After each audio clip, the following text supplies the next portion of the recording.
welcome to another episode of Sports and Discourse with your host, Derek Stevenson.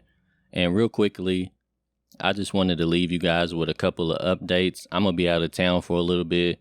Me, my wife, and my daughter are taking a quick little vacation. We're going to head down to Texas, and we're going to visit Houston, and we're going to cap it off in Galveston. I've never been to either one of those cities, so I'm ready to get down there and enjoy myself. We're going to actually be back on the 24th. And for those of y'all that been paying attention to the channel, you know I've been waiting on June 24th to arrive because that's the day when Robert Dillingham is committing. And you all know that I think he's coming to Kentucky, right?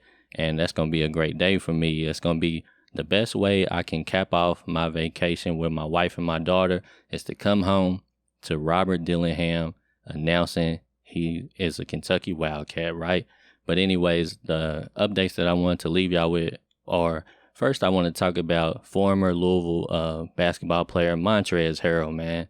And for those of you that don't know, Montrez was arrested somewhere in Kentucky for, of all things, trafficking marijuana. And honestly, I don't necessarily believe that he's a drug trafficker. I just believe that he may have just bought in large quantities. I think he had 3 pounds in his car. And when he got pulled over, automatically they're going to give you a trafficking charge when you're carrying that much weed. And I think that's what happened to him.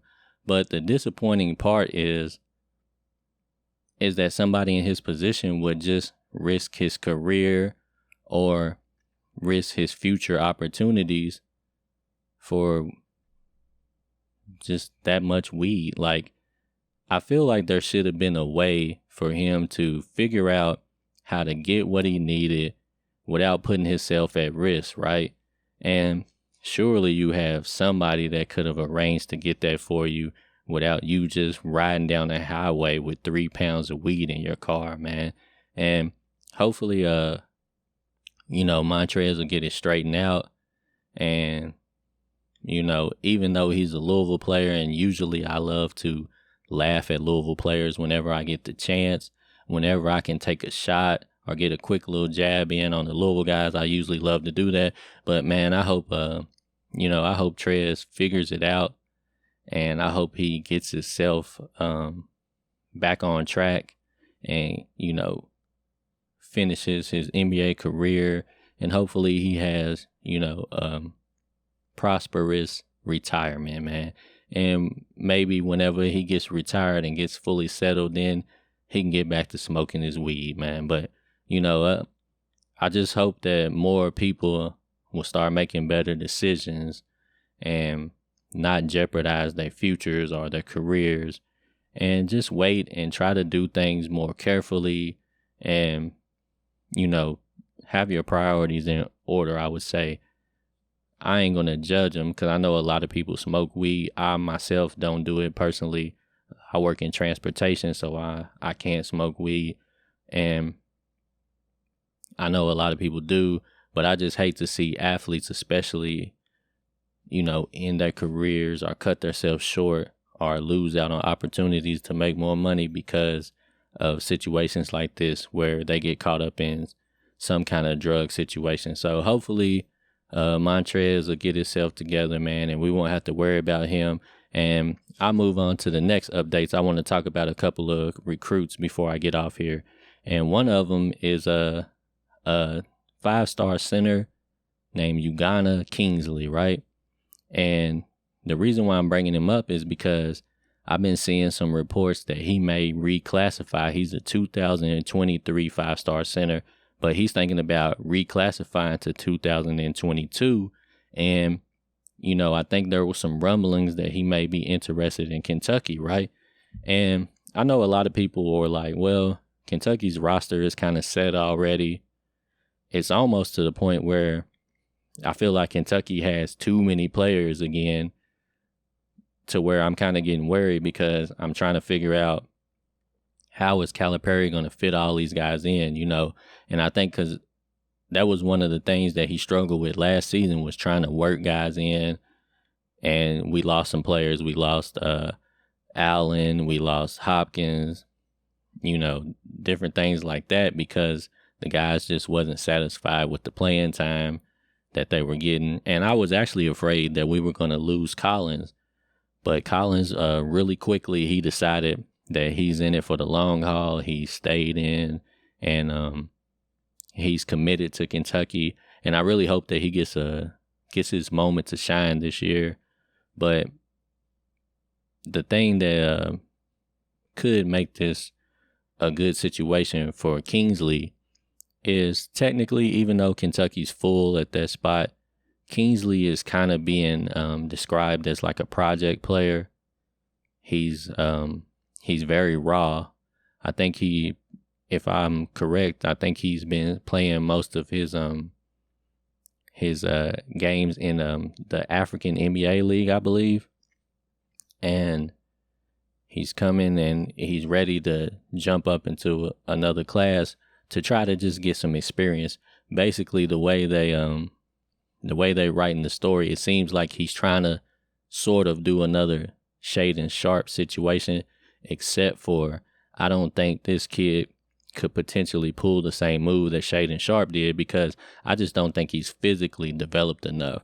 So it could be one of those situations where he comes to Kentucky, he actually gets a full year of practice and experience playing with the team, but not really ready to try to make his jump into the NBA. So we would be able to have this kid for more than one season, get him fully ready to contribute, and then eventually, when he's a primetime player, then he could make his stake and move on to the NBA whenever he's ready. But I would like to see him get a chance to get on the roster, get on the team, get to practicing with the guys, learn as much as he can, familiarize himself with the offense, work on his weaknesses that he needs to develop, and then be ready to go. Because after this season, I'm not really sure what the situation will be. Obviously we're not going to have Sheway, we might lose some of the other guys. I don't know if depending on how Collins improves, he may or may not be here. So we just have to really wait and see what we look like in that class for next season. And hopefully he could be a step ahead and be able to show great growth and improvement and help the team. So hopefully, this kid may be able to jump on the roster. I'm not really for sure what other schools he's looking at. I just heard of him recently. So y'all go check him out and let me know what y'all think. Ugonna Kingsley. And also let me know, are you kind of just turned off by this whole reclassification situation because of Shaedon Sharpe? Or do you think it could be beneficial if it's done the way that's more favorable to Kentucky? So you let me know what you think about it, and let me know what y'all think about him as a player. To me, he just seems really raw. He's unpolished, but he does seem to kind of have a knack to be like, a really good to even maybe an elite shot blocker. And, Calipari has had some really good shot blockers in his years at Kentucky, and it would be nice for him to add another one, and hopefully this kid could be it. But like I said, man, y'all let me know what y'all think about him, and we'll talk about it, when we get back at it. But before I let y'all go, I want to talk about one more other kid, and it's AJ Johnson, right? And I've been hearing a lot of new noise about AJ Johnson. I think technically he might be classified as a 4-star right now, but I think he's really getting hot. He's really moving up, and eventually he is going to be classified as a 5-star prospect. And I watched a couple of clips of him. They actually was calling him Jaylen Brown's little brother, but I don't think he's actually kin to Jaylen Brown, but he does play on Jaylen Brown's AAU team, I think. But he kind of just seems like he kind of almost reminds me of like a dude Thero, right? The way he's built. He's one of those tall, long, lanky guards. He kind of has some of that Shai Gilgeous-Alexander mold to him. But he seems like he's really like rounding out his game. He seems like a really solid ball handler. Like he will eventually become a good shooter. Like he just seems like he's going to be tall and athletic. And I really like the kid. Like I said, he's going to be in that 2023 class also. And like I told y'all, Robert Dillingham is my guy. I want Robert Dillingham. But if for some reason, let's just say the worst of the worst happened and we didn't get DJ Wagner or Dillingham, I feel like this AJ Johnson kid could potentially be, a really nice guard to have in case we didn't get one of those two other players. But even if we get one or the other, I still would love to see this kid, on the team, because I think that either one of those three guards, whether I'm talking about DJ or Rob or AJ, I feel like they all three have some combo guard potential where I could see them all being scorers or I could see them being facilitators for other people. So that's somebody that I definitely want to keep an eye on. I wasn't really aware of him until recently, and now I'm kind of interested. I'm going to check him out a little bit more when they have the next EYBL sessions coming up.